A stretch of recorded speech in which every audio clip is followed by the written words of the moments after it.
church, we have some time of fellowship in the side room. Normally, we have snacks, we have coffee, we have tea.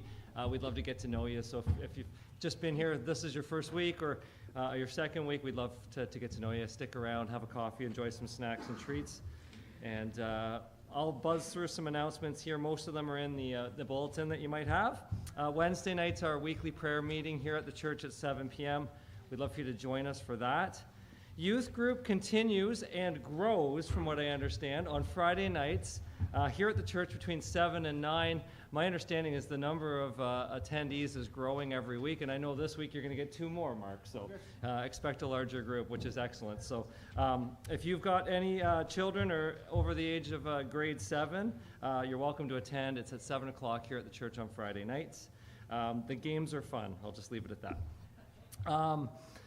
Baptismal service, we've been talking about that for a little bit. We are planning a baptism service in the very, very near future. So if that's something that you have questions about or you're interested in, please come and talk to our pastor about that. The volunteer lists are on the table to my left, to your right.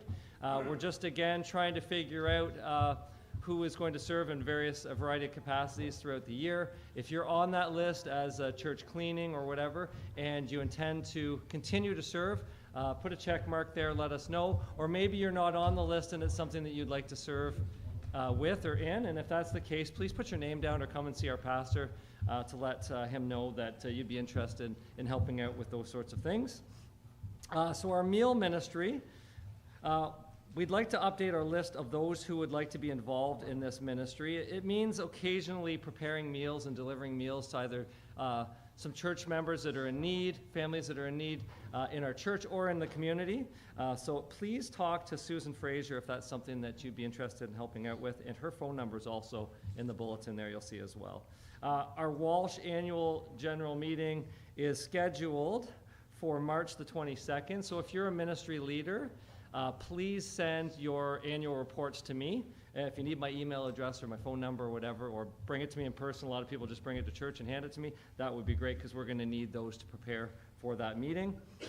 This one has also been on the bulletin for a while. We're looking to exploring the possibility of forming a worship team to help lead singing a few times each month. If you're musically gifted and play the keyboard or guitar or bass or anything like that, or like to sing, please come and talk to one of our worship team members or come and see Pastor Mark for that. And then just one more that's not on here. Tax receipts will be mailed out in the next week or so. You will see your tax receipts from the church in the mail. And if you don't get it, yes, and for deacons that are in the room, we will have a deacons meeting this upcoming Saturday here at the church at 8 a.m. as usual. And that is my final announcement, I believe. I will pass it over to my brother Michael to lead us in our first hymn. Okay. Well, good morning, friends. Good morning. Welcome on this beautiful, crisp, but bright, wonderful-looking day out there today. But we are well blessed with much heat from our furnace system that Mark bumped up prudently, well enough and early enough that it's nice and warm in here right now. Mind you, we got a message from Carol's eldest daughter that we are most jealous that she's sitting there bragging to us how warm it is in California right now. But I'm more than pleased just to be here today, and likewise I assume you folks also. So in any event, we raise our voices in song, and our first hymn this morning comes to us from our hymnals on page number 689. The hymn's title being How Firm a Foundation. And looking into it, I discovered this hymn was written way back in 1787. And although you'll see at the bottom of the hymn itself, the name John Rippon is associated with it he actually just selected it to be published, and he's not the author.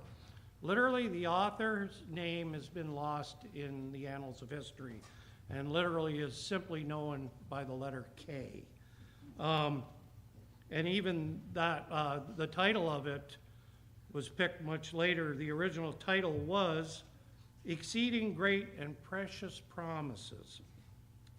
And these lyrics are heavily based on Scripture, particularly Isaiah chapter 41, verse 10, fear not, I am with thee. And also Isaiah 43, verse 2, and Hebrews 13, verse 5. But in 1898, during the Spanish-American War, it became known as a wartime comfort hymn after the troops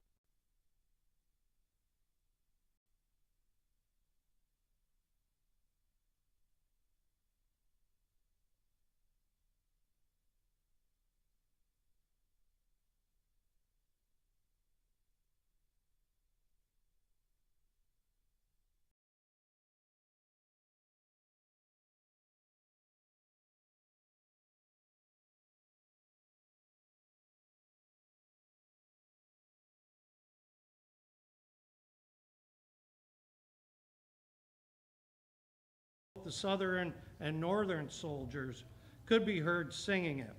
It is just one more example of how God bridges the gap between men and women in spite of their quarrels and trials. So now I invite